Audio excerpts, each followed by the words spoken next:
we'll just dispense with the chanting tonight. And so the sutta that we're going to be going over tonight is M59 in the Majjhima Nikaya, the Bahuvedaniya Sutta, many kinds of feeling. And of course, feeling, as you know, the Vedana is the second of the five aggregates. And it's really how everything arises. Our mind arises, and our consciousness and our thinking arises because of the feelings. That means the sensations and feelings that are coming through. And usually people have mostly are familiar with the three kinds of feeling: pleasant feeling, painful feeling, and neutral feeling. But there's other classifications of feeling that the Buddha talked about. So this sutta is focused on explaining different types of feeling. But the sutta occurred when the Buddha was staying in Jeta's Grove in Anathapindika's park. And there was a carpenter named Pachanga. Just as there's carpenters nowadays, there was carpenters even in the time of the Buddha. So there was a carpenter who went to another monk named Udaya, who was living near this carpenter. So this Panchanga, the carpenter, came to Udayan and then asked him a question. He said, how many kinds of feeling have been explained by the Buddha? So Udaya responds to him, 3 kinds of feeling have been stated by the Buddha: pleasant feeling, painful feeling, and neither painful nor pleasant feeling, which we'll call as a neutral feeling. These 3 kinds of feeling have been stated by the Buddha. And then Udayan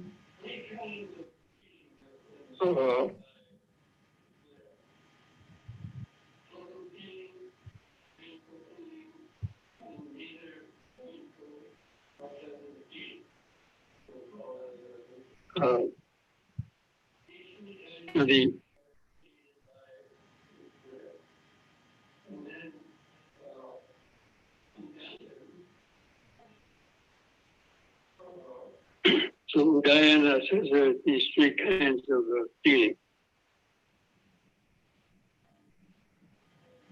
But then to reply,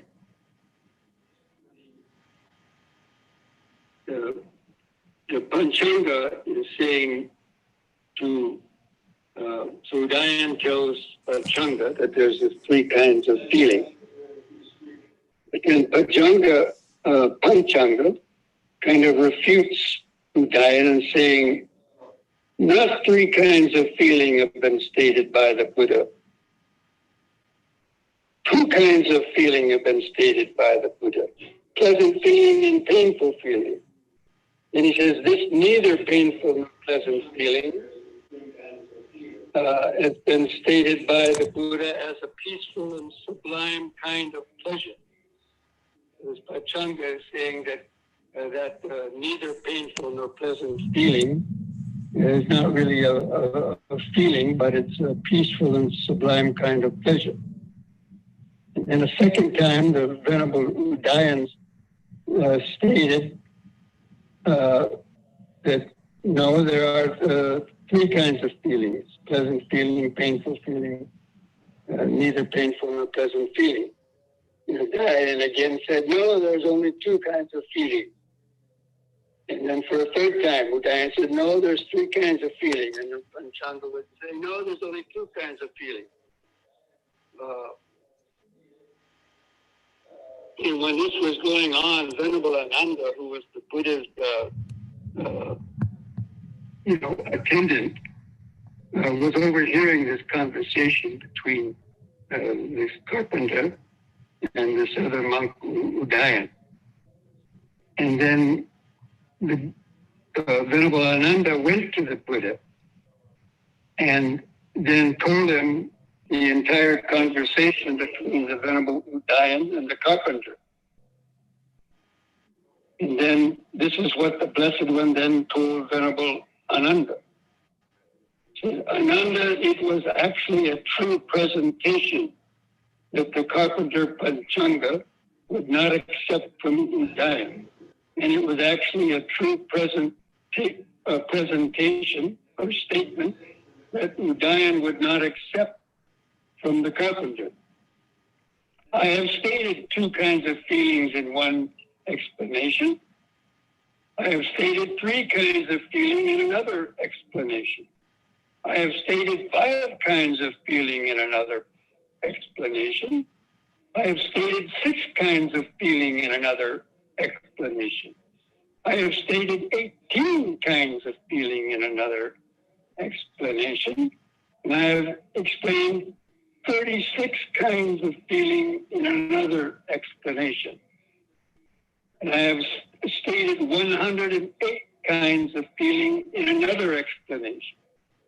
That is how the Dhamma has been shown, taught by me in different presentations. So in different circumstances, the Buddha would, depending on the circumstances and who he was talking with, he would explain these different kinds of feelings. And then he goes on to tell Venerable Ananda, when the Dhamma has been explained by me in these different ways, it may be expected that some people will not accept it. And they will take to quarreling, brawling, and disputing, stabbing each other with verbal daggers. But it may be expected of those who concede that they will live in concord with mutual appreciation, without disputing, blending like milk and water, viewing each other with kindly eyes. So we can see that in kind of, normal situations as well when things are being explained. But so a person might hear one thing taught by the Buddha, and maybe he wasn't there at other times. And he thinks, oh, the Buddha only talked about these 3 kind of things. And he will cling to that opinion. But others who have heard different ways, they'll concede and then, okay, the Buddha talked about the 3 kinds of feelings. And, not be so clinging to one particular explanation. And then the Buddha talks about these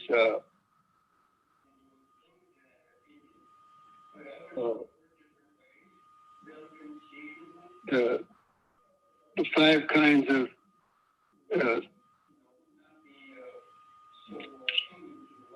there are these 5 chords of sensual pleasure.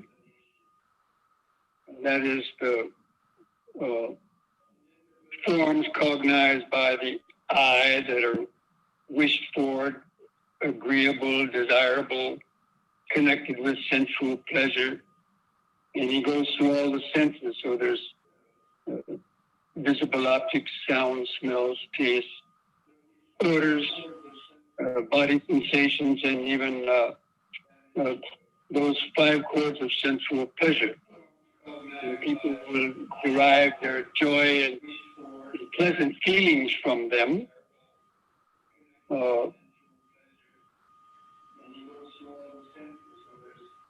And then he says, if anyone would say that is the utmost pleasure and joy that beings experience. So some people that don't know anything about meditation, they think this worldly pleasure is the utmost. And, they think that that's all there is in the world, is the joy and happiness of the sensual objects. And then that's what they get attached to. But the Buddha would not concede that to that person. And actually, in a little bit, I'm going to go back and explain what all those different classifications of feelings are, but I'm just going over the rest of the sutta now. So some people they think that pleasure is only derived from the five senses, but the Buddha would not concede that to him. He would say there's another kind of pleasure, loftier and more sublime than that pleasure. And then he talks about, goes through the four jhana. When a person attains the first jhana, secluded from sensual pleasures, enters upon the first jhana, which is accompanied by applied and sustained thought with rapture and pleasure born of seclusion. This is another kind of pleasure which is loftier and more sublime than the pleasure of of the senses, of the mundane sensual pleasure. But anybody who's never experienced a jhana, they might say, "Oh, that's impossible." But for them, the only kind of pleasure is what the excitement and thrill they get from, the mundane world, or especially the objects of the senses. And if somebody who attains the jhana, maybe somebody attained the first jhana, and they say, "Oh, wow, this is the highest bliss." And the Buddha said, no, even that's not the highest bliss. And he said, there's another kind of pleasure, loftier and more sublime than that pleasure. And then he explains about the second jhana, the distilling of applied and sustained thought. The second jhana is the other kind of pleasure, loftier and more sublime than the pleasure of the first jhana. And then he goes on to say the same thing with the third jhana and the fourth jhana. And then he goes on to say even the sphere of infinite space, and the sphere of infinite consciousness, the sphere of nothingness, the sphere of neither perception nor non-perception. And with each of those, the Buddha is saying this is a more pleasurable and loftier and more sublime pleasure than the previous one. But of course, we only can experience what we personally have experienced. And if we haven't gone beyond the first jhana, then we don't know anything about the pleasure of the second jhana, third jhana, fourth jhana, or the arupa jhanas. And then the Buddha says that even there's another kind of pleasure, the highest pleasure, the completely surmounting piece of either perception or non-perception. A monk enters upon the cessation of perception and feeling, which is that other kind of pleasure. This is that other kind of pleasure, more loftier and sublime than all the previous pleasures. And then he says, it is possible, Ananda, that wanderers of other sects might speak this way. Or the recluse Gautama speaks of the cessation of perception and feeling, and he describes it as pleasure. What is this? How is that? That can't be pleasure. And then Ananda said, they can't imagine how the cessation of feeling and perception can be the experience of pleasure. And then he says, you should tell those other wanderers of other sects that the Buddha describes pleasure not only with reference to pleasure. Rather, friends, the Buddha describes as pleasure any kind of pleasure, wherever and in whatever way it is found. So even the like equanimity is a kind of a pleasure, although it's not called pleasure, but equanimity is a person who's like abiding in the fourth jhana, which has purified equanimity without pleasure and pain. That's a more sublime pleasure than the piti and the sukha of the second and third jhana. Anyway, that finishes that particular discourse. And so, again, the takeaway from that is that, and to relate that back to, doing other things in our daily life, we don't know, and, we don't know it if we've never experienced that. It's like going up on a mountaintop. We don't know what it's like, or we haven't been to a certain place. We have no idea what it's like. But we shouldn't say, oh, those things, other things don't exist, or and so on. When people talk about other experiences, like we talk about meditation, people can't, they have no idea what states they've experienced in meditation, so they can't believe that that's a greater kind of happiness. Like a monk living in the forest, living in a cave that has scorpions or snakes and mosquitoes and the dangers of the forest. The average householder or somebody in a New York City penthouse would think, "Oh my God, that poor guy is suffering.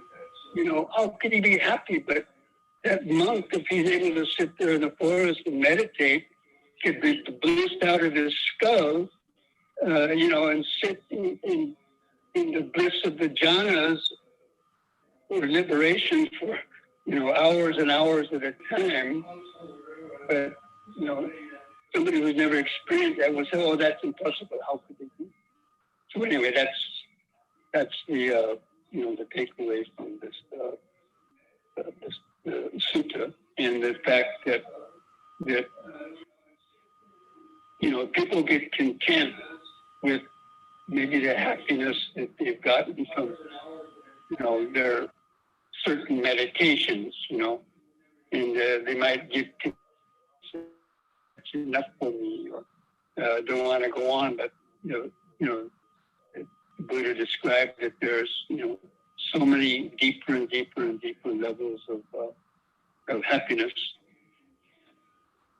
available to the practice of meditation if one continues practice.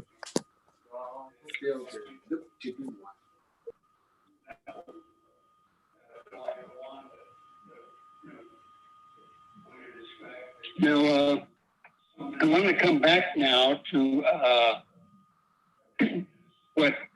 the first part of that sutta and the notes. Can you still hear me there, Krishna? Yes, they can hear you, Bhante. Okay. And in the notes, it references another sutta, which explains these different types of feeling that the Buddha mentioned. In other words, especially the 6 types of feelings, and the 3, the 5, and the 6, the 18, the 36, and the 106 kinds of feelings that were talked about at the beginning of that sutta. Even though they were not explained in detail, they are explained in detail in another sutta. In the Salayatana Vibhanga Sutta, analysis of the 6 senses, which is number 137. Perhaps I'll go over this sutta at another time by itself. But so the Buddha, when he explains 2 kinds of feelings, he might be talking about there's bodily feeling and mental feeling. right? So we have certain types of bodily feelings, pleasant and painful body feelings, and also mental feelings, various types of joy and grief. So it includes both pleasure and pain of bodily feelings and pleasure and pain of the mental feelings. But anyway, so those are, if he's talking to somebody, he says, yeah, we have feelings of the body are one thing, feelings of mental feelings are another. So the two kinds of feelings are simply bodily feelings and mental feelings. And then the three kinds of feelings are the ones that we're most familiar with: pleasant, painful, or neither pleasant nor painful feeling.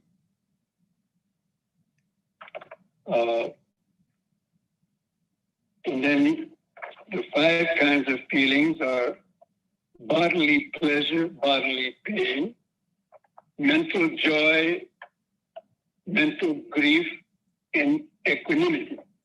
So sometimes we might explain it in terms of these kind of five feelings. And then the sixth kind of feelings are the pleasant, painful, and neutral feelings that arise by eye, ear, nose, tongue, body, and mind contact.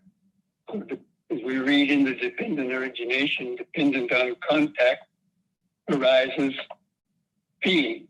These feelings arise to the eye, the ear, the nose, the tongue, the body, and the mind. So those are the six.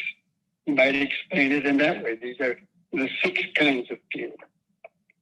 But then they are multiplied by 3, because through each one, the eye, there's pleasant, painful, neutral feeling arise. Through the ear, there's pleasant, painful, neutral feeling arise.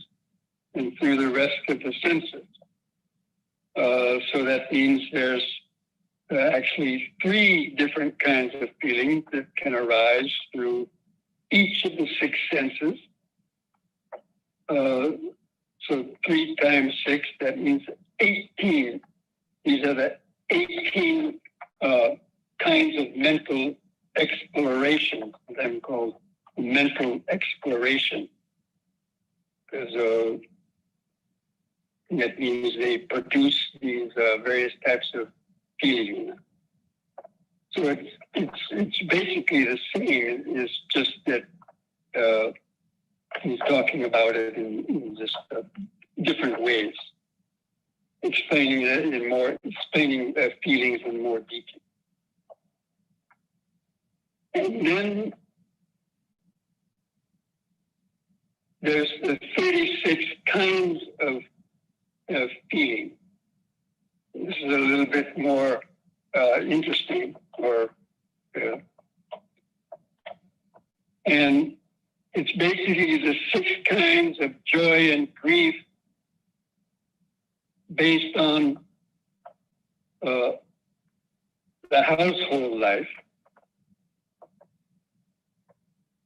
getting or not getting the objects of the 6 senses. So the household life, joy and grief based on the household life, and also equanimity based on the household life. So he's dividing things into these 18 kind of feelings, whether they're based on the household life or they're based on renunciation. So these are basically the 2 types of lives people live. Either they're a householder and they're enjoying the household life and all the pleasures of normal household life, pleasures of the 6 senses. And then there's renunciates, like monks and nuns who have renounced that seeking pleasure through the senses, but getting joy based on the renunciate life by seclusion and the joy and happiness that comes out of the meditation and the insights. So This is what I'm going to read now from this other sutta that explains that in a better way than I just was kind of paraphrasing it. So what are the 6 kinds of based on the household life? So when one experiences some gain or pleasure from sounds cognized by the ear, or some kind of gain or pleasure from the 6 senses, to the eye, ear, nose, tongue, body, and mind, that are wished for, desired, agreeable, gratifying, and associated with worldliness, or when one recalls what was formerly obtained in that way, it is past and ceased, you remember, like remembering a fond memory, maybe you remember when you went on a vacation, or remembered a good time with a friend, and so a happiness, a joy comes into your mind based on that memory. So this kind of joy is called joy based on the household life. That means the ordinary type of life that people's living, because they're getting all of their joy just through these contacts, through the senses. And they live, people live for their memories. They pine for the memories of, being younger and having beauty or strength and so on. And they get sad when they've lost it. So these are kind of the joy and grief based on the household life. But anyway, so we mentioned the joy of the household life. Now, what is the joy of renunciation? What are the 6 kinds of joy based on renunciation? When, by knowing the impermanence, by contemplating impermanence, change, fading away, and the cessation of forms, one sees it as it actually is with proper wisdom. The forms, both formerly now, before and now, are all impermanent and suffering if one clings to them. They're subject to change. And joy arises through that insight. Such joy as this is called the joy based on renunciation. So, but basically it means the joy of insight. And this can be seen in the 7 factors of enlightenment when you're practicing the 4 foundations of mindfulness, and especially when you're developing the factors of enlightenment: mindfulness, investigation, energy, and joy arises. And the joy is from the insight. It's just difficult for an average person. How can you get joy contemplating impermanence and then everything changes? Gosh, to me, that's horrible, they would say.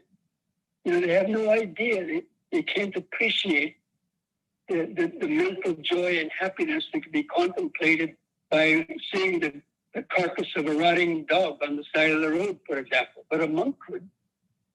And you can say, well, that same thing can be happening to me. And you can actually get joy from that.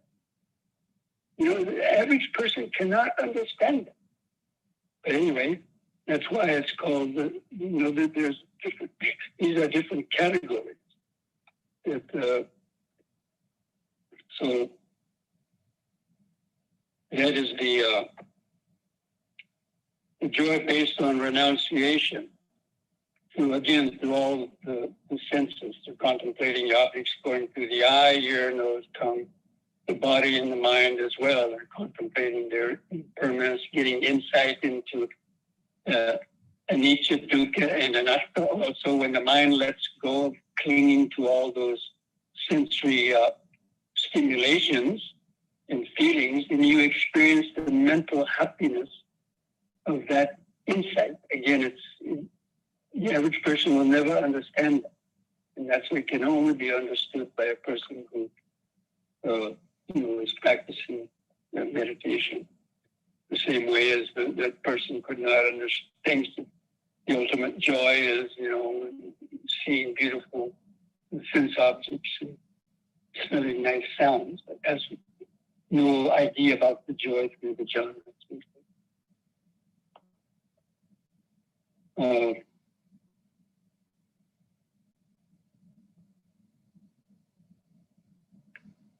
What are the 6 kinds of grief based on the household life? Well, it's when one regards as a non-gain. That means he doesn't get what one wants to see, doesn't get what one wants to smell, taste, touch, feel on the body. In other words, when they get painful feelings.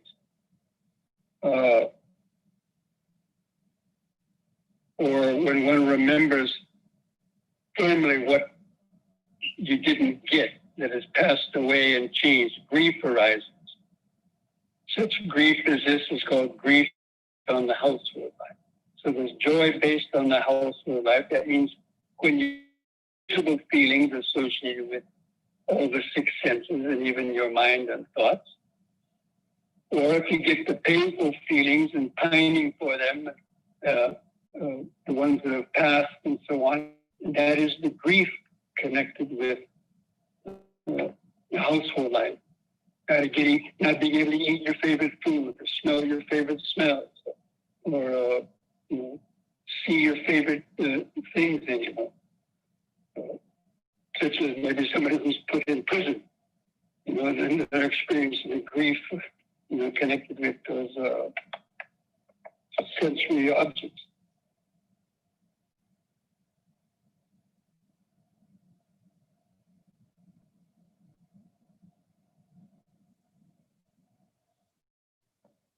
So, and what are the 6 kinds of grief based on renunciation? So even a meditator, or a monk or a nun or a meditator, he also contemplates the impermanence, change, or anicca, dukkha, and anatta, but he hasn't attained any states of distinction. Maybe he hasn't gotten to the point of the jhanas yet, or he hasn't gotten to especially the realization of stream entry, or once returning, or the fetters are, abandoned.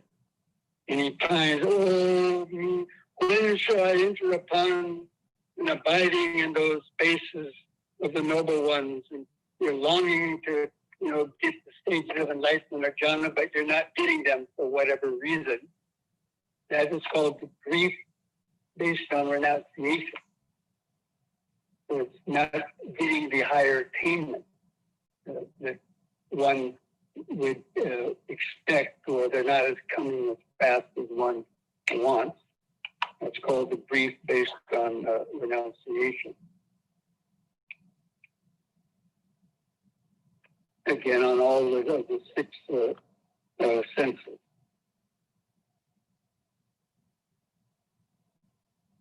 And then what are the 6 kinds of equanimity based on the household life? This is interesting. On seeing a form with the eye, equanimity arises in a foolish, ordinary person, in an untaught, ordinary person, who has not conquered his limitation or conquered the results of the action, and who is blind to the danger. Such equanimity as this does not transcend the form, and is still attached to it. That is why it is called equanimity based on the household life.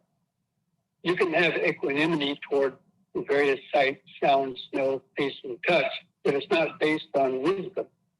It's kind of just I don't care about those things, or ignoring them, but there's still a subtle attachment to them. One has not transcended them.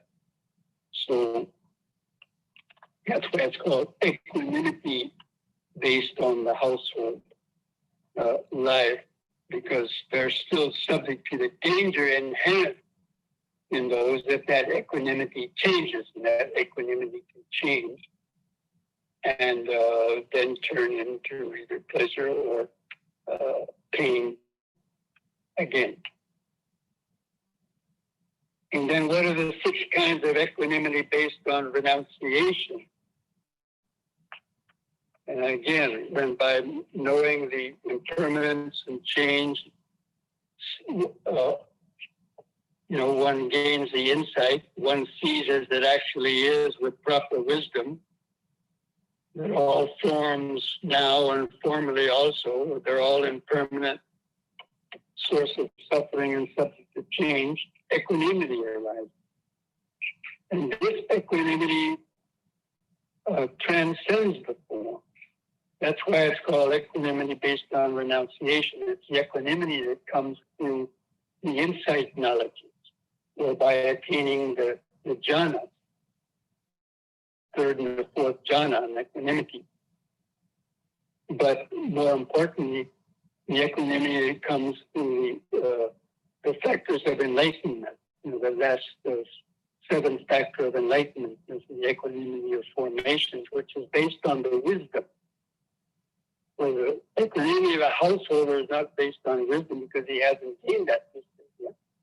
But a meditator who has gained that wisdom, it's called equanimity based on renunciation.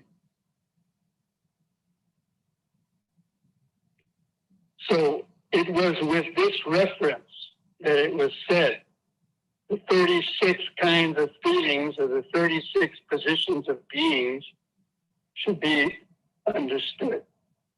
So that's what he meant by the 36 kind of feelings, the 6 kinds of joy arising from a household life, 6 kinds of joy arising from the renunciation, the 6 kinds of joy or grief based on the household life, 6 kinds of grief based on the renunciation, the 6 kinds of joy arising from the equanimity of the household life, and the 6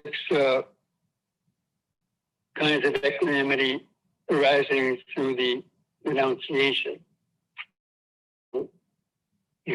Person might hear all this and think, wow, it's so complicated to understand. But, these are, because that, joy and happiness or pain can arise in all these different ways that most people are not even aware of, and only somebody who's developed a very deep level of awareness can see that. And that's why people cannot get transcended from it, because they don't understand this totally deep, pervasive nature of their feelings and the attachment to them.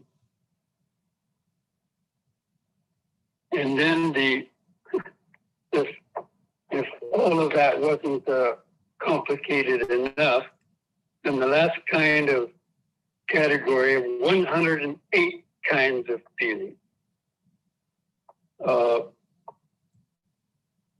It was mentioned in the Bahuvedaniya Sutta, what we went over at the very beginning of this class. That was the last category. 108 kinds of feeling. And basically that simply means the 36 feelings that we just mentioned, about the 12 kinds of feelings based on the household life, or the 18 kinds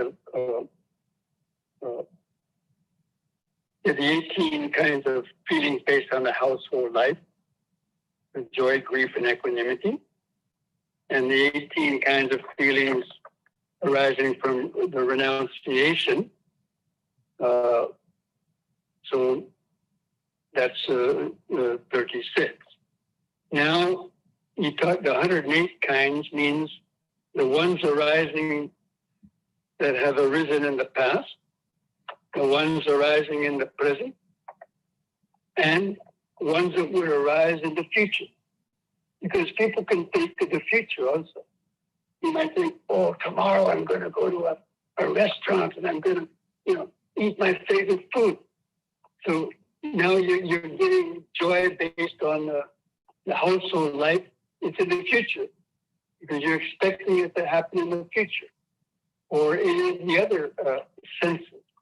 Because we're always planning and daydreaming about the pleasure we're going to get in a previous in the future, whether it's tomorrow or the next week or next month or next year or whatever. The mind is always trying to think about those things. So those are called the feelings that are arising based upon thoughts of the future. Or you go to the past and you recall the pleasant feelings, whether you're a layman or even a monk.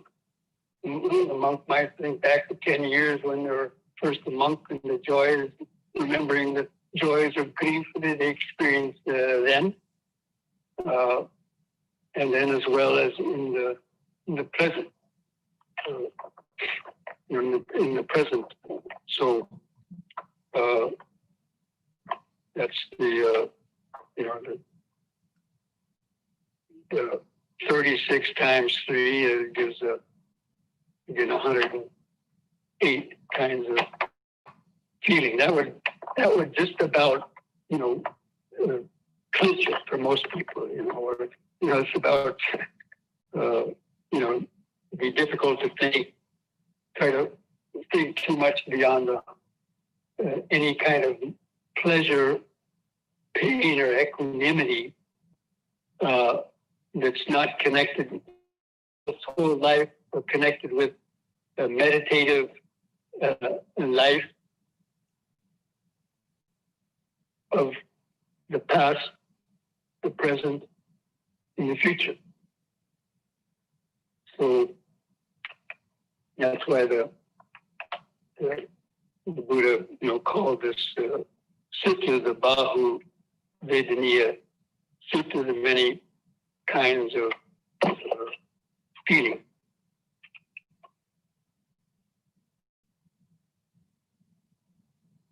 And it's basically all these feelings. These are what drive our life. If it wasn't for these feelings, we would basically just be like a dead person, really, because our whole life, whether it's a past, present, or future life, is all directed, whether you're a monk or a lay person, it's about trying to get those feelings. As monks, we're trying to, gain deeper states of meditation, right? We're trying to get the first jhana, second jhana, third jhana, fourth jhana. We're practicing formless jhanas. We're trying to attain sotapanna, once returning, never returning, full enlightenment, right? It's all with the idea that, there's going to be more and more, less and less pain and suffering, and therefore more and more sublime happiness and pleasure in that. And that's what drives all forms of life. It's dominated by these feelings, but knowing that they're all impermanent. And, it's the sense of I and me that is having these feelings that also makes them, drives that desire to get them. Of course, the desire for renunciation is not going to hurt other people, but the desire for just ordinary worldly desires, people get caught up in trying to satisfy their desires, so they get, they break the precepts, get all entangled with the web of karma. But for the monks and the nuns who are practicing restraint and minimizing their, desires and sensual pleasures and simplifying their lives to a great deal, and not, practicing the sila, not hurting others through any of those kind of ways, then, they're doing that based on, a different type of pleasure that they're, working toward. And eventually the ultimate pleasure of the cessation of nirodha samapatti or nibbana. In fact, nibbana is called the paramam sukham, which means beyond pleasure or beyond happiness, the highest. It's beyond any kind of pleasurable or painful feelings. It's beyond the sense of the I also. But that's also a kind of a pleasure, as was stated at the end of that sutta, when a person attains Nirodha Samapatti, cessation of feeling and perception. There's still a pleasure. Yeah. There may not be any person experiencing the pleasure, but the pleasure is self-existent. Anyway, so I think we'll stop there. And I don't think my computers are working. I'm not going to take time now to try to restart it. I don't think it is anyway, but sorry about that. So if anybody has any questions, of course, I can't read any chats. So I don't know what people are looking at on their screens. I'm not sure. Right. Bhante, so there's a question, and I would ask if there's a question from Bhaskar. Bhaskar, would you like to read the question to Bhante? Sorry. Yeah, if somebody has a question that maybe you can read or they can ask over the telephone, I would try to answer it. Can you hear me well, Bhante, Prashant? Bhante, can you hear Bhaskar, Bhante? I can hear you, Bhaskar, yes. Oh. Speak kind of slowly and clearly, I can hear you. Oh, okay. Bhante, this is a question about the six senses the Buddha talked about. Yesterday, I listened to a neuroscientist. They said they can use ultrasound, magnetic resonance, and other methods to stimulate the brain. If they stimulate frontal lobe, people feel pleasure. Other areas, they feel pain. And looks like these scientists are about 5 years away from developing new senses in humans, like sensing the ultrasound, sensing the magnetic waves, infrared, echolocation, and all these experiments are going on. How do these new senses and the pain and pleasure feelings arise from these new senses fit into this classification? Well, I don't know if I could answer that with any certainty, but what I would think is that, okay, so the probing part of your brain, let's say, where frontal cortex or whatever, and there are parts of the brain that deal with pain and pleasure. And it's the same when we experience a sound, the sound wave, a visual wave to the eye, or a smell or taste or touch or thought, it stimulates those same centers through the conditioning.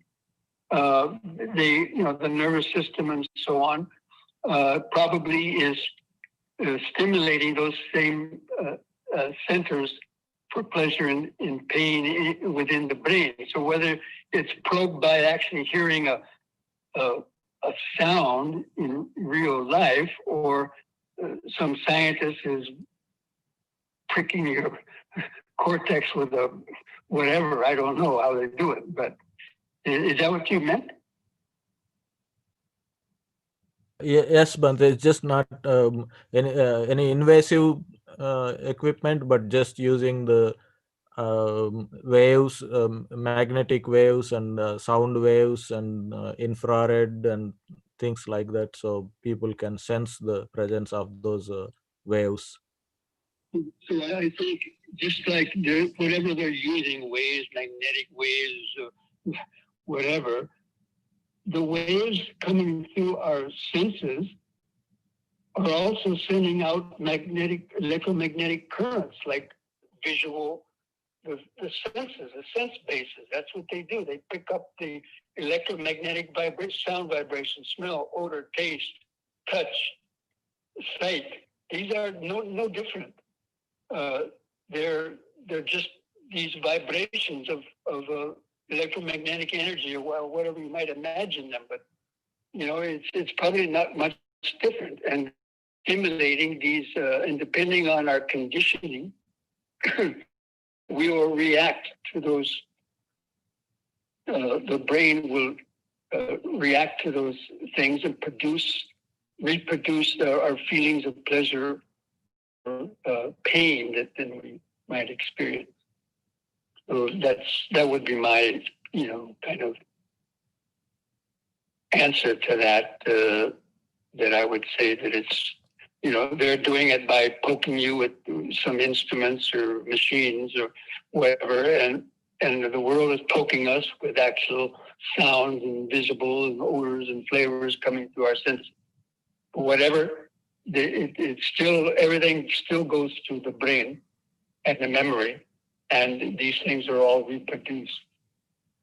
But, if a person's brain was damaged, they might not feel anymore, and so that's why, these other things are all produced within our consciousness. Thank you, Bhante. Okay. It's effective, then you're not going to get pleasurable, painful feelings. If you're deaf, you're not going to get the pleasurable, painful feeling in the ear. Or if you're blind, you're not going to get the pleasant or painful vibrations through your eyes or the other senses,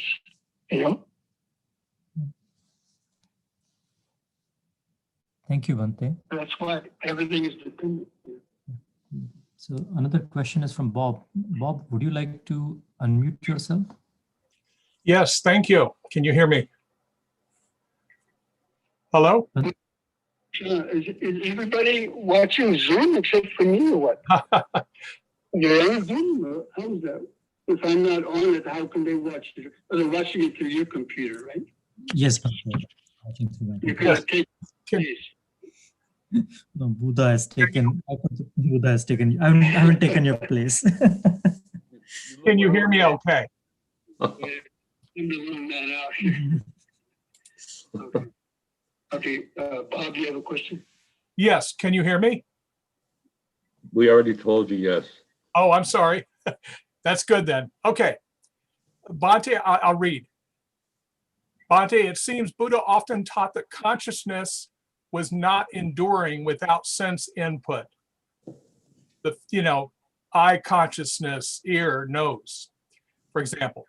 This sutta references infinite consciousness, one of the jhanic states. This would seem to be an existent consciousness existing without sense input. Could you speak to this, Bhante? Thank you. Well, I haven't reached the formless jhana of infinite consciousness. But it's also a sankhara. It's produced by our thinking, and we've just sort of tuned out all of the senses and got ourselves into this. You could almost something like a hypnotic state. That the mind, because of that concentration, it's cut off the connection to the senses, and so consciousness has this experience of, without the body. That's why it's called the formless realms.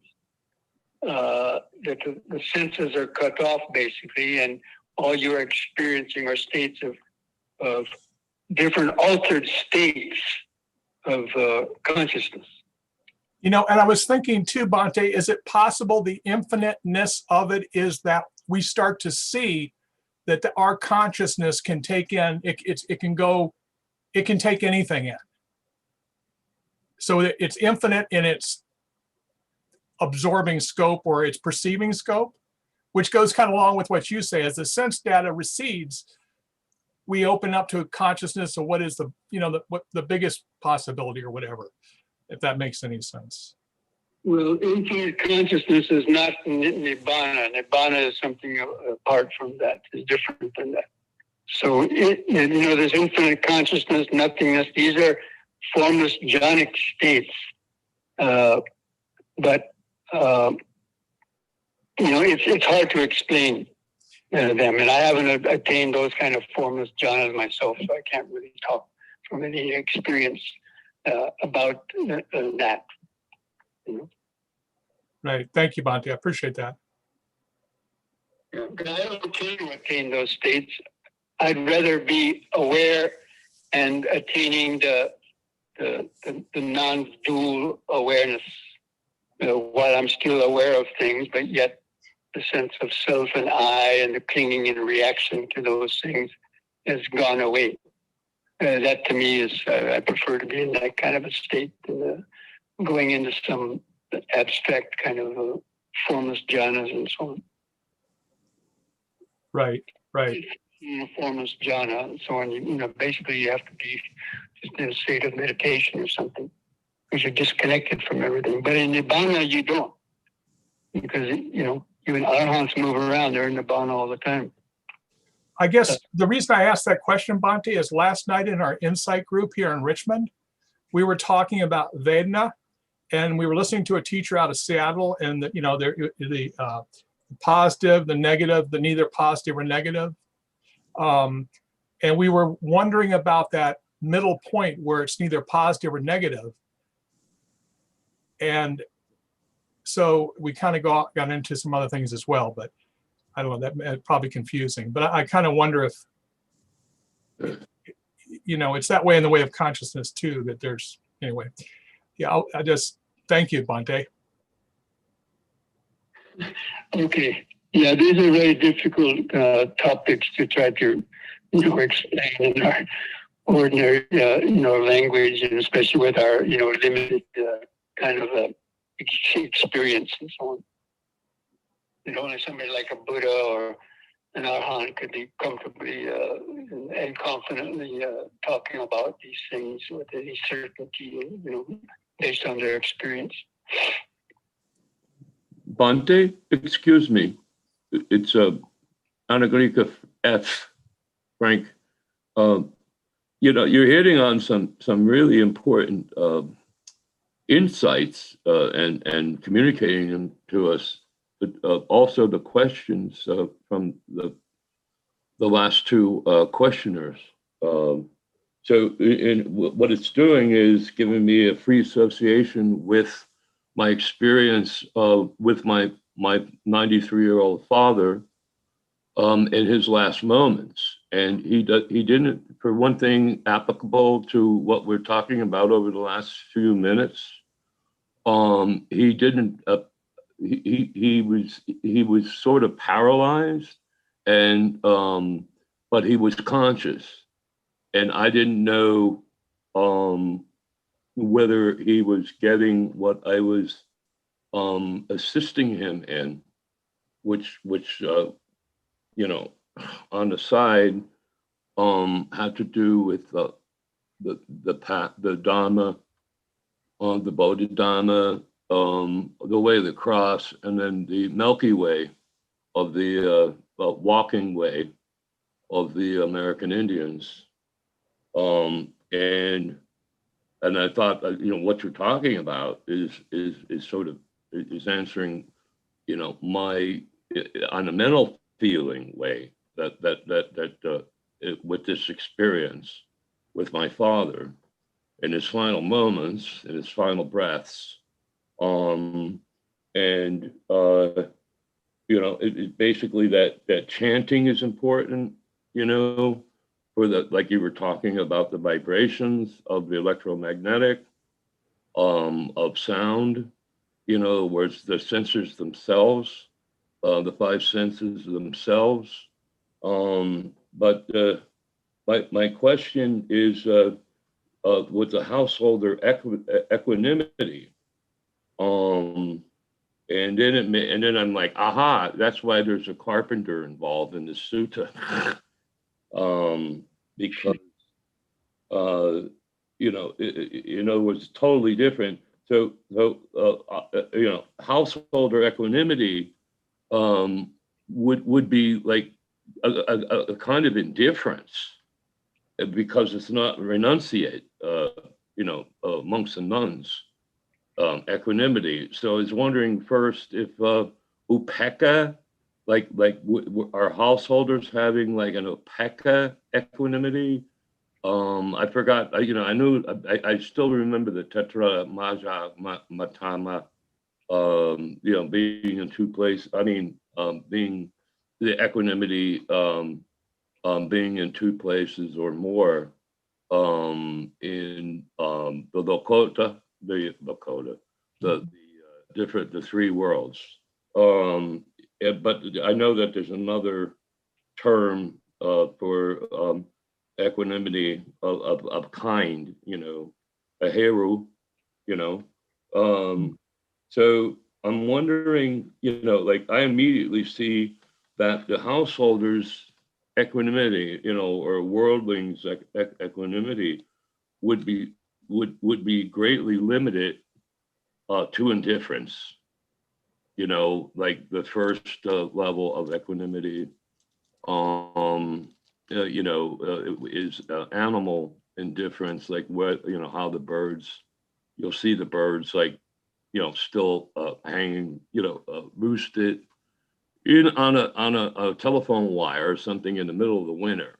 And they're doing it very calmly and stuff, like they have an indifference towards the sensations of what we might. We need to finish this because I want to, we've got to start our meditation, Okay, yeah.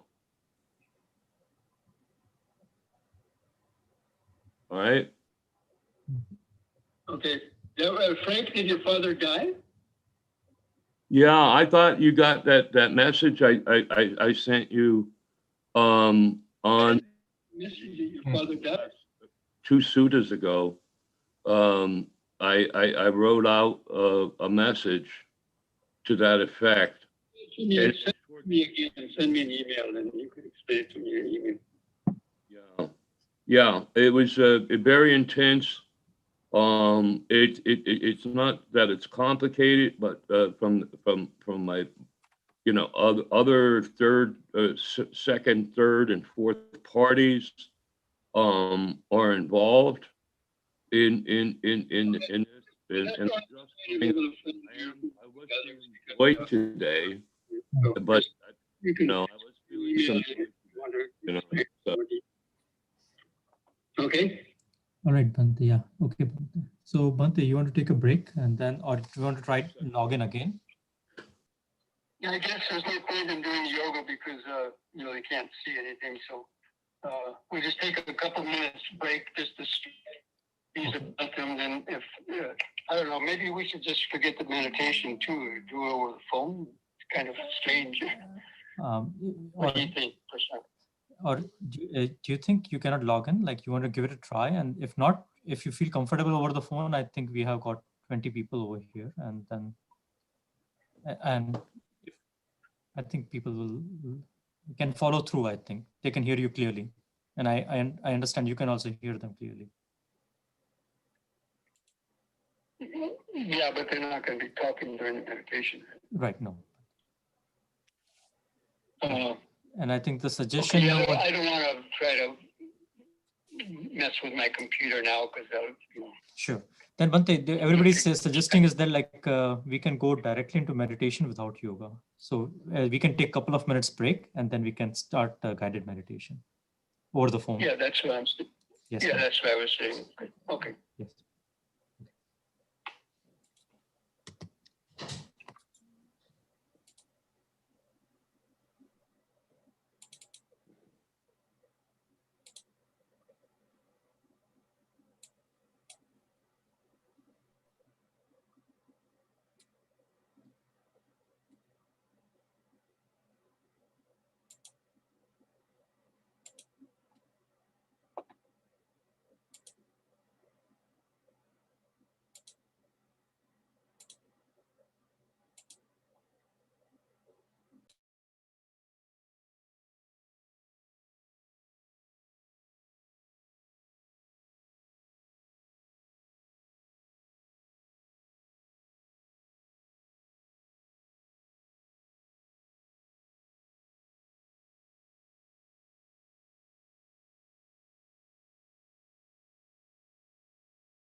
Okay, friends. Sit in a meditation.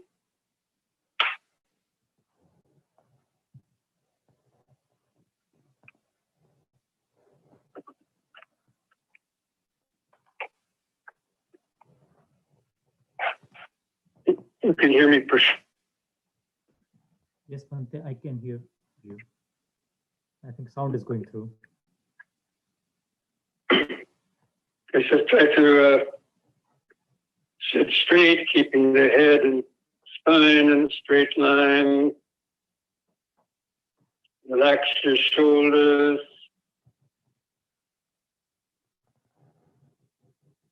Gently close the eyes and again just focus down where the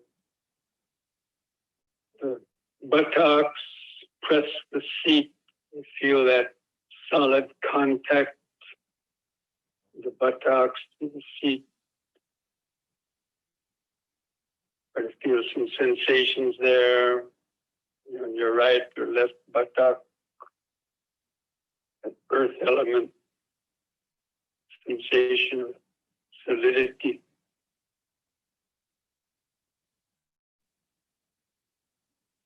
Just know that you're sitting now.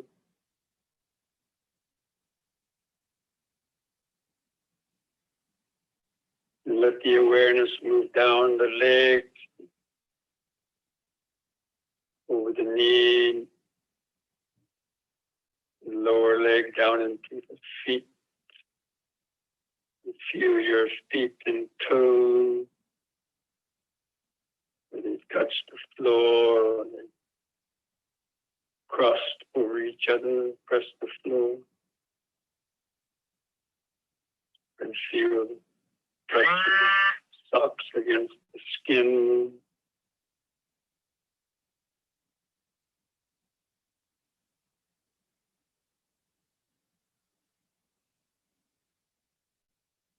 And feel as the toes touch together.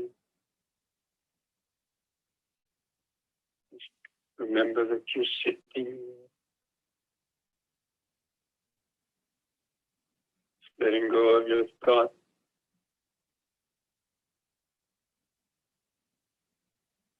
Now move the attention up to feel your hand and fingers.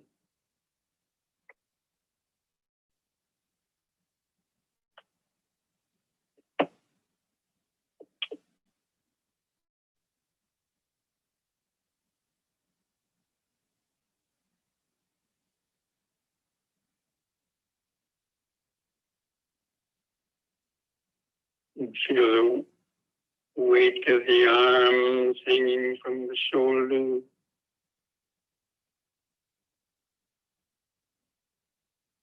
Relax the shoulder. Feel where the clothing touches the skin of the shoulder, upper arm.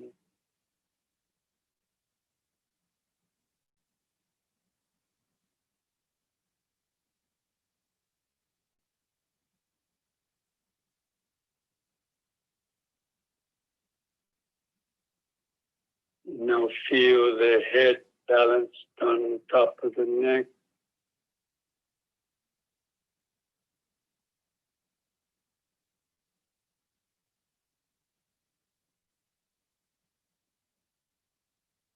And feel the skin stretched over the front of the skull. Feel the face. The prickling sensations of tightness. Skin stretched over the forehead, nose, chin.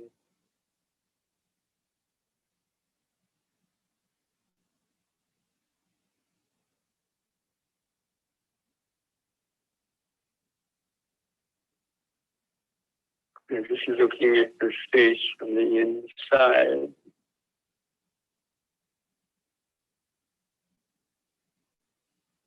You feel the lips touching together.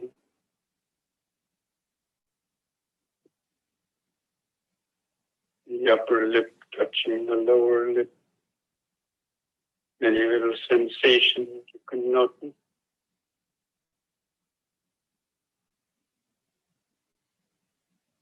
Feel the moistness or the dryness sensation in the lip.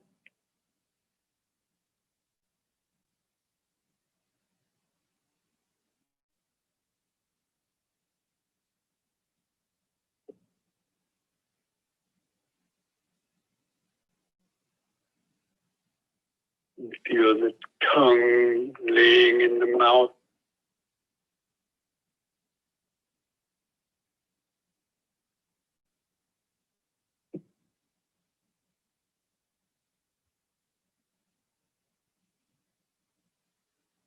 Feel the teeth are touching together.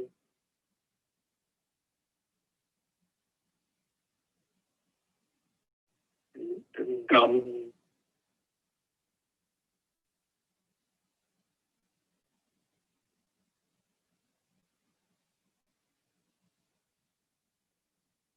Also be alert if any of these sensations happen to be unpleasant or painful, or maybe pleasant, or just neutral, neither pleasant nor unpleasant.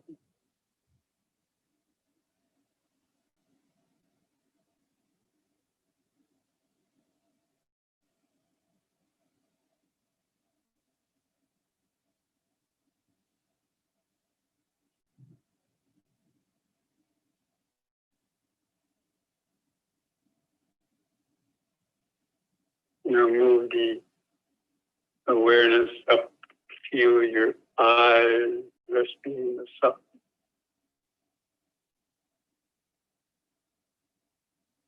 The eyelid stretched over the eyeball.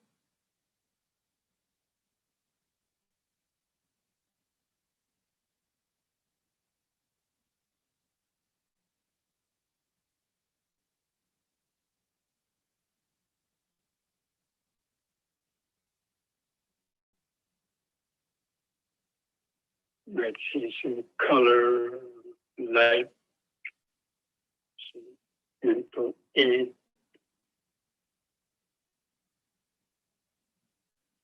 Feel a subtle kind of pulsation, eye movement.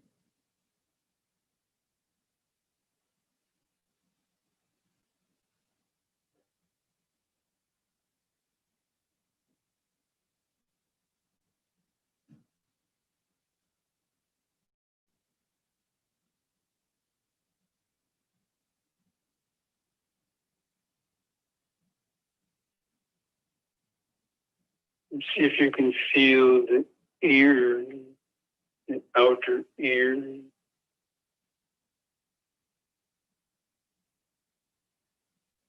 Feel very closely, feel a magnetized sensation around the ear.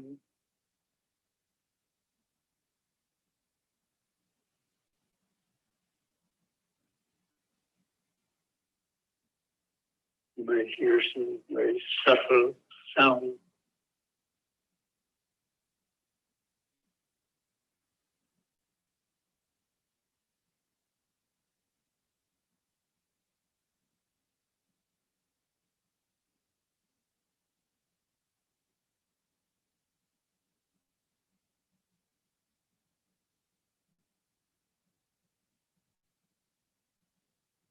Now move the attention to the top of the head. Try to feel where the hair comes out of the scalp. Subtle itching or other sensation.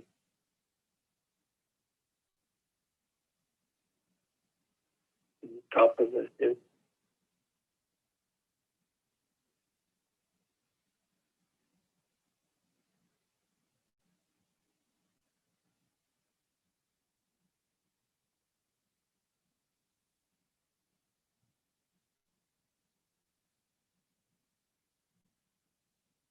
Now from that point at the top of the head, behind the eyes, just try to feel the outline of the sitting body, all those different places that we were going over,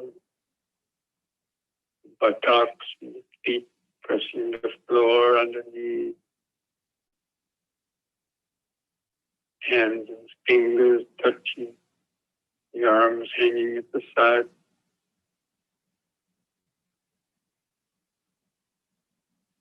The head balance on top of the neck. All of those different body sensations feeding into the brain, give the memory of the sitting body.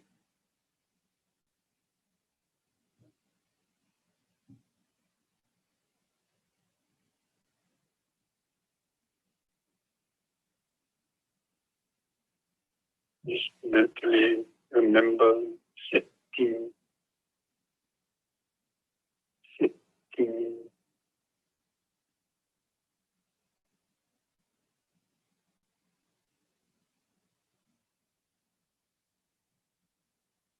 And now begin some deep, slow breathing.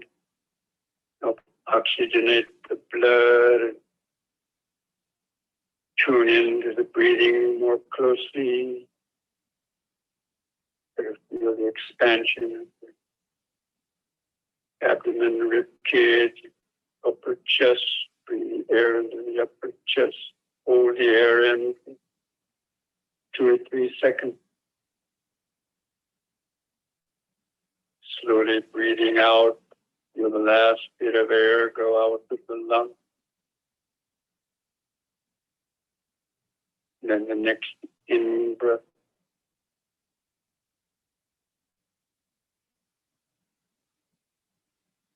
Just take a few more deep, slow breaths like that, cultivating this basic mindfulness. Breathing in, letting go of the past and future.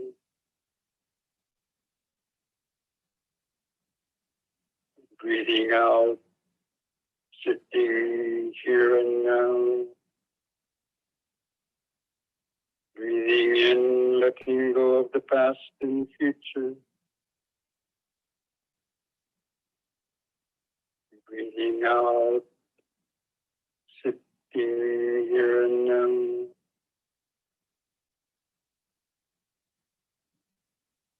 Breathing in, feeling the whole body.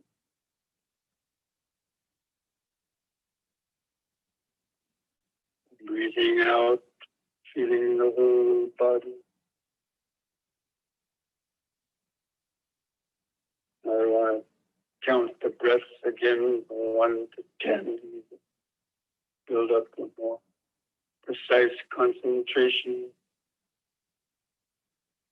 Keep the attention focused on expanding and contracting movement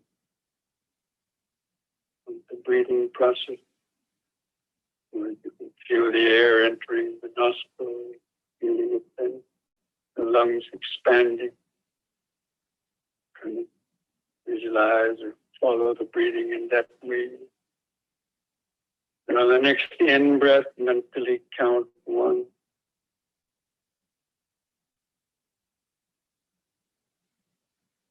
On the out-breath, also count 1.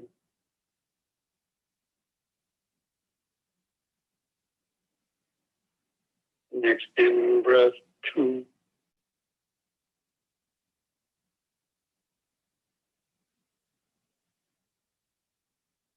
Out-breath, 2.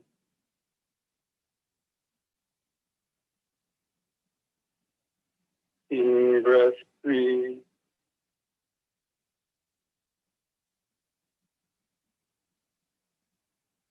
Out-breath, 3.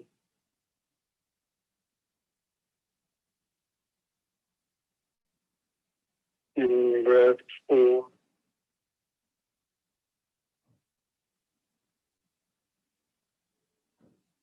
Out-breath, 4.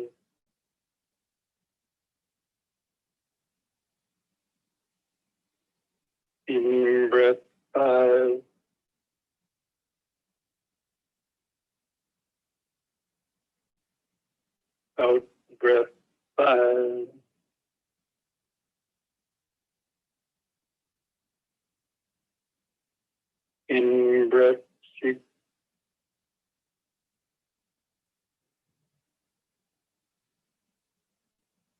Out breath 6.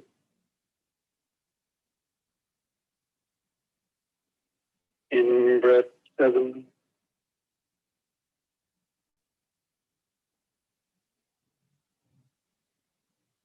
Out breath 7.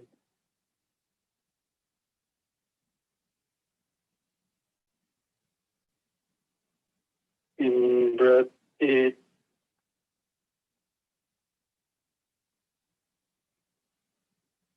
Out breath 8.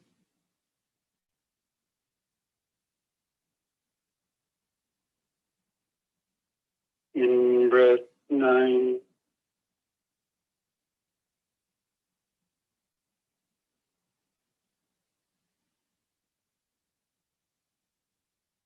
Out breath 9.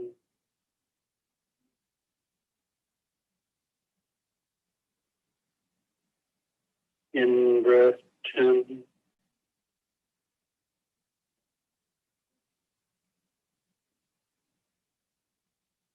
Out breath 10.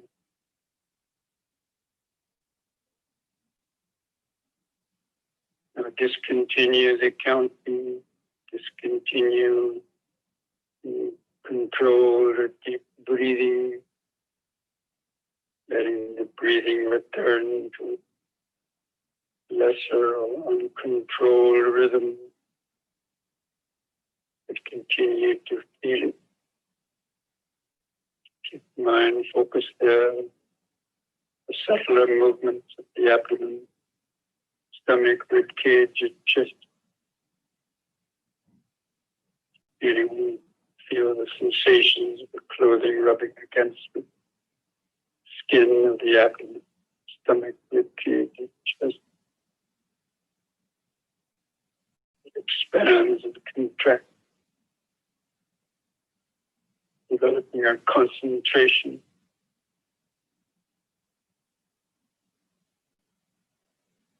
And mindfulness.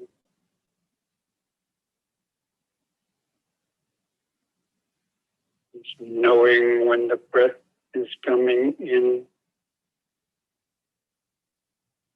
and knowing when the breath is going out. You know it by feeling it. Contact arises dependent on the consciousness arises dependent on the contact.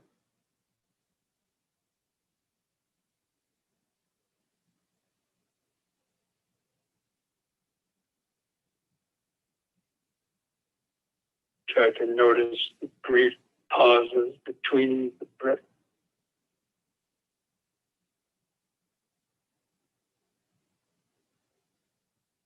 The in breath and the pause.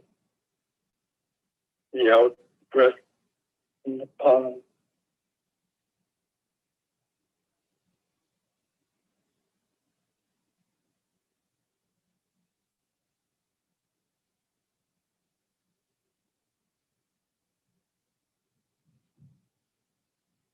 Make these brief mental notes to yourself with helps stay focused. In sitting,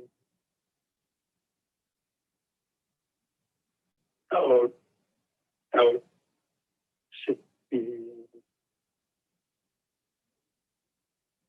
Remembering the present moment of this body, sitting and breathing,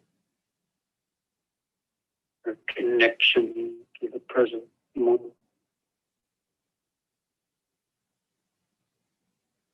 In the present moment, sensation, feeling, coming and going.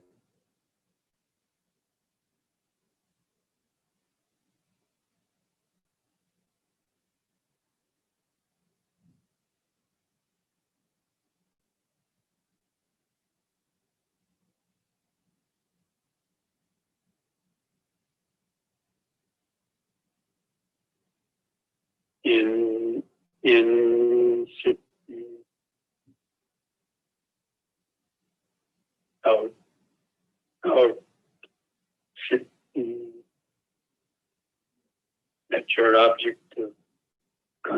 concentration.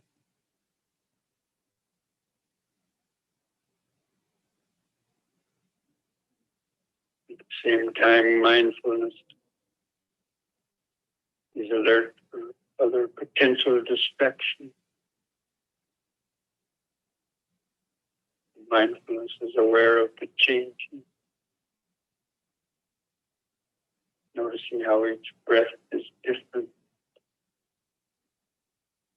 sometimes longer, sometimes shorter.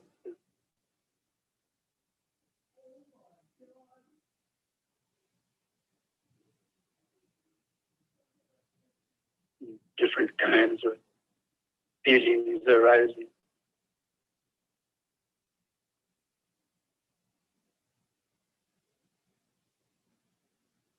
Pleasant feelings, unpleasant feelings, or neutral feelings.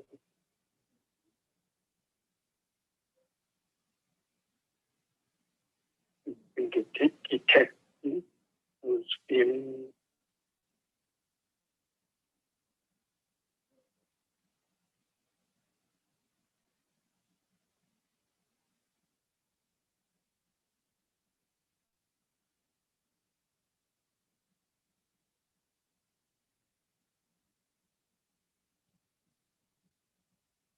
Or any other feelings in the body.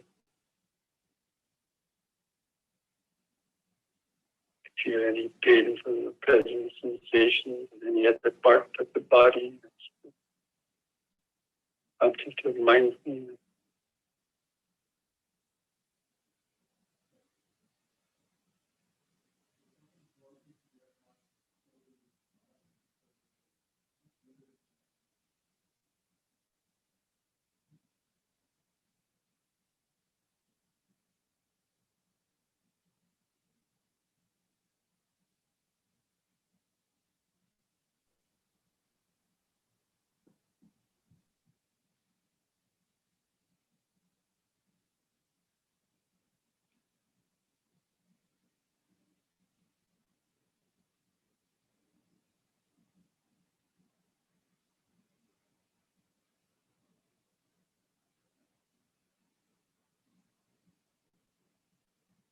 Be alert for any thoughts or urges arising in the mind, mental memory.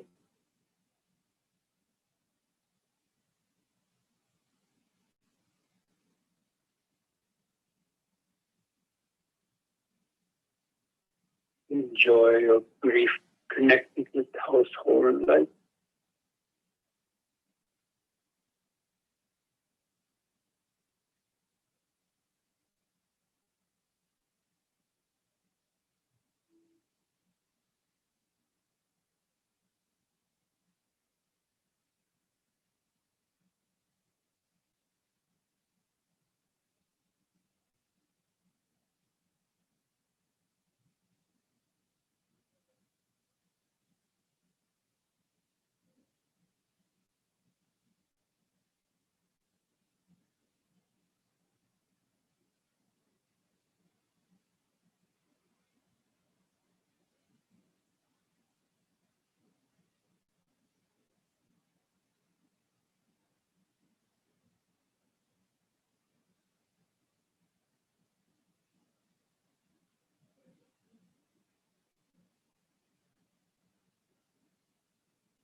Find yourself lost in thoughts, recognize it.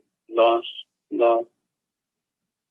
With a deep, slow breath, bring the mind back into the body, re-ground, re-center the breathing body. back in, sitting, out, sitting, breath by breath, moment by moment.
You want to practice investigation of Dhamma, you can have lots of thoughts. You can think about the Dhamma, think about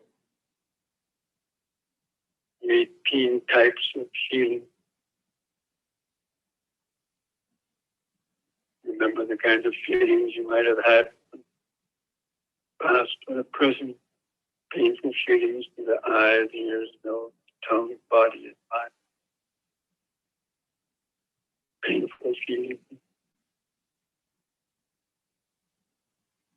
and how they affect your life.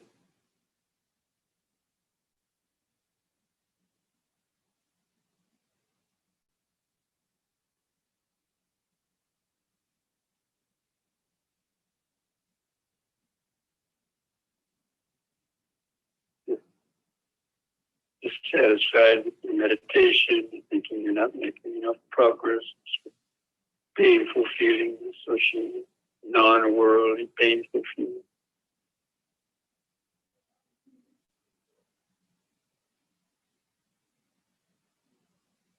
Based on renunciation.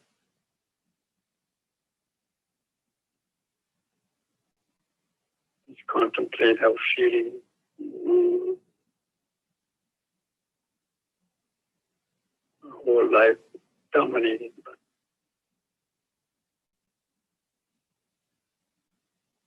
108 types of feelings.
even within the space of just a few seconds, should be able to notice many different little sensations, feelings arising.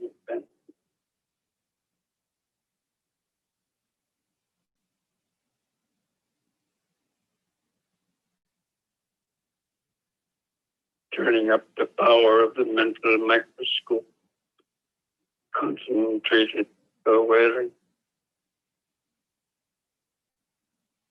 to notice, detect subtler and subtler sensations, feelings.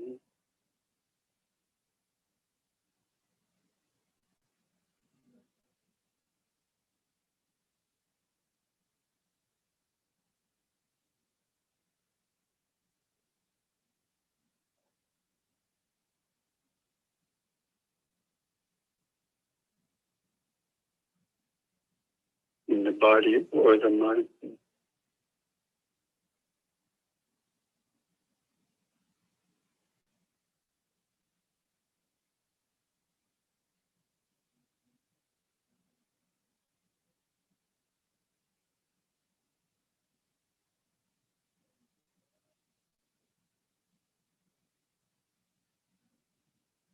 Any sound,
there's too many thoughts. Mind is drowsy. Come back and take a few deep, slow breaths.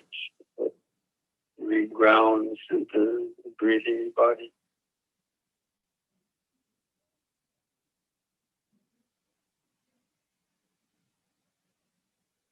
The increased sensation of the deeper breathing.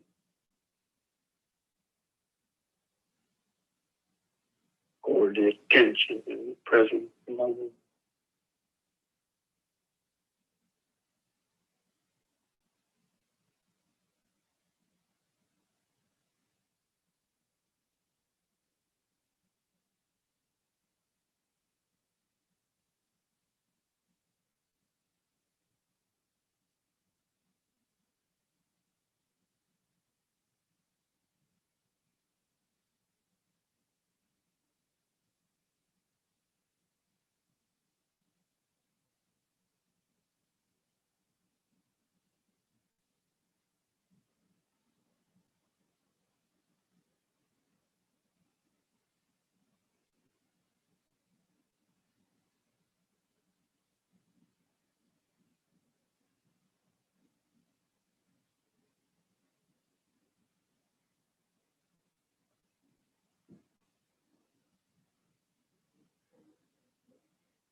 turning up the power of the mental microscope, focused concentration.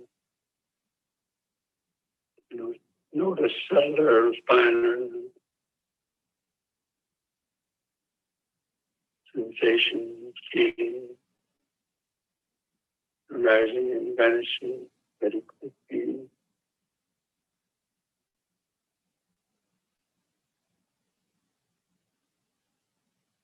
In this body-mind process.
What kind of feeling arises based on that sound contact?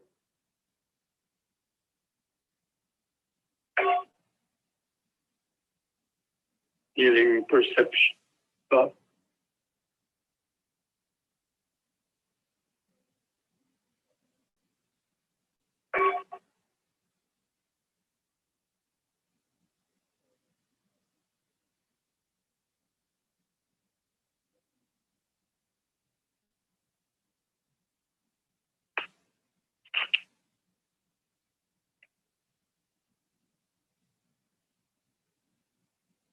Abhi sankhara anicchati yada panyaya pasati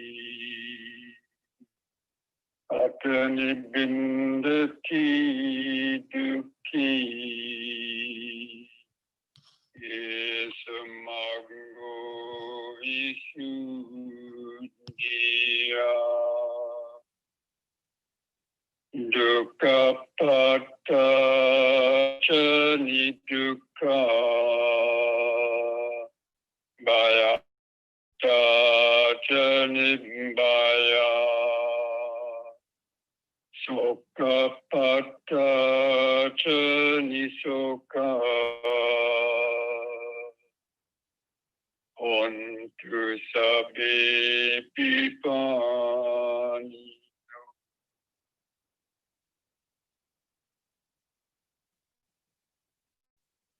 All conditioned things, the five aggregates of this body, mind, and world are impermanent. When one sees this with the eye of wisdom, one becomes disenchanted with suffering. This is the path to purity, to freedom. May the suffering be free from suffering. May the fear-struck be free from fear. May the grieving be free from grief. In this way, all beings live with mindfulness and wisdom. Thus spoke the Buddha.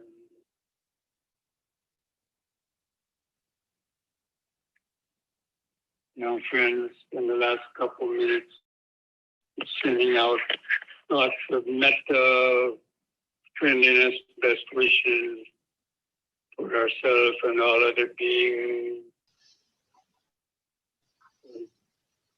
Begin some deep, slow breathing again. And fill up the lungs, hold the air in the lungs a few seconds. Try to feel the sensations of the oxygenating blood. And on the out breath, feel that relaxing contraction of the out breath, letting the last bit of air go out.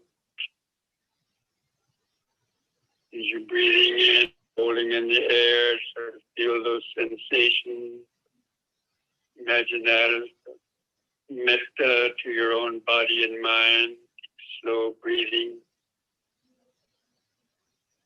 healing type of breathing for the body and mind.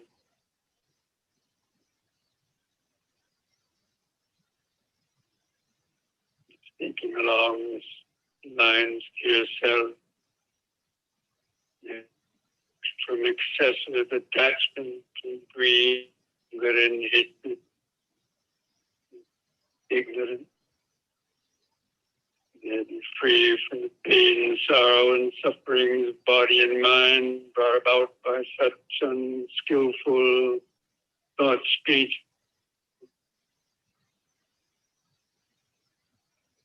I'll be able to continue to deepen my understanding of the Dhamma and practice of meditation, free the mind from confusion and suffering. May I be well, peaceful, and wise. If you can, continue to take some more deep breaths. And with each out breath, just imagine those same sort of thoughts going outwards in all directions, back home, your family, friends, relatives, and eventually keep spreading it outward across the whole earth. You have thought in all living beings, be well, peaceful, and wise. May all beings be free from greed, hatred, fear, and ignorance. May all beings have the patience, strength, mindfulness, and wisdom difficulties in life. May all beings be able to hear the teachings of the Dhamma, learn and practice meditation to help free their minds from confusion and suffering. May all beings be able to live peacefully and harmoniously together, understanding the ultimate interconnectedness and interdependence of all things. May all beings be well, peaceful, and wise. May all beings be well, peaceful, and wise. May all beings be well, peaceful, and wise.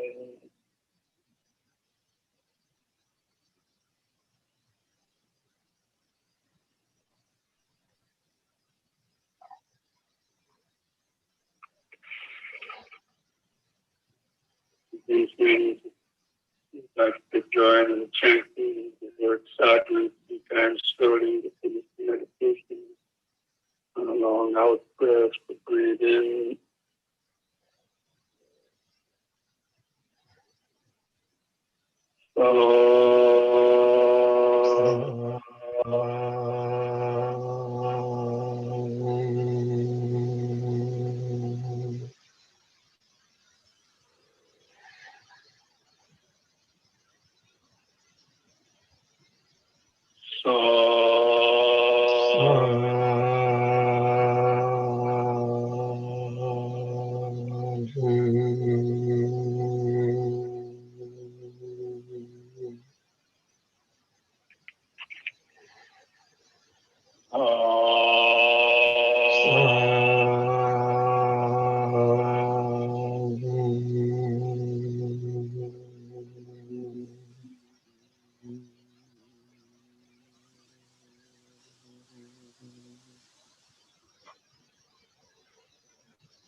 Place your hands at the edge of the knees.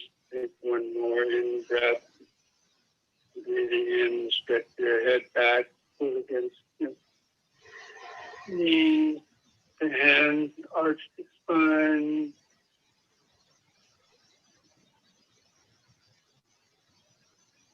Lift the head up with an in breath, and on the out breath, press the chin to the top of the chest.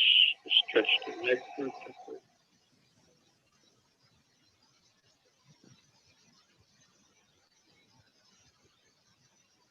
Breathe in, lift the chin up level to the floor. Relax on the out breath. Again, smile on the face.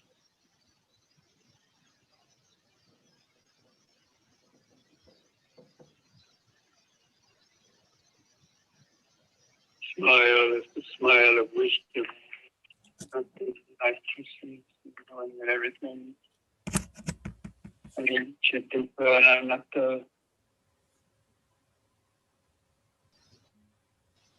Learning how to get that joy based on meditative life, the joy of insight, even in the midst of suffering.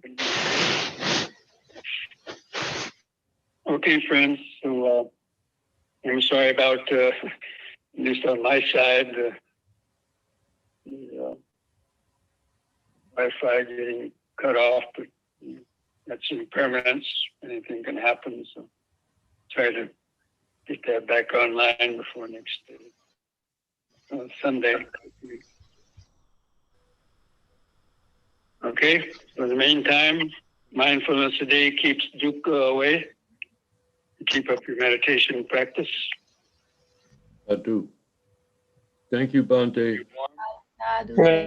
Thank you, Bhante. Thank you, Bhante. Thank you, Bhante. You're all welcome. I'm glad you had to Thank you, Bhante. the long phone call.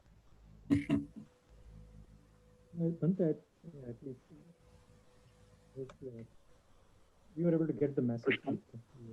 Yeah, I'll try it tomorrow. I'll see if I can get back online. I'll call you if I have any problems, okay? All right. Thank you, Bhante. Okay. I don't know if it got recorded. Don't bother putting this up on YouTube. Oh, Bhante is already on YouTube as well. I'm broadcasting. What were people seeing? Were they seeing your screen or what? No, they were seeing the picture of the Buddha I had placed. At the end of this. Oh, you put that up there? Okay. Yes. Okay. All right. Thanks. I'll send it to you. Okay, we're talking tomorrow. Thank you. Okay. Thank you all.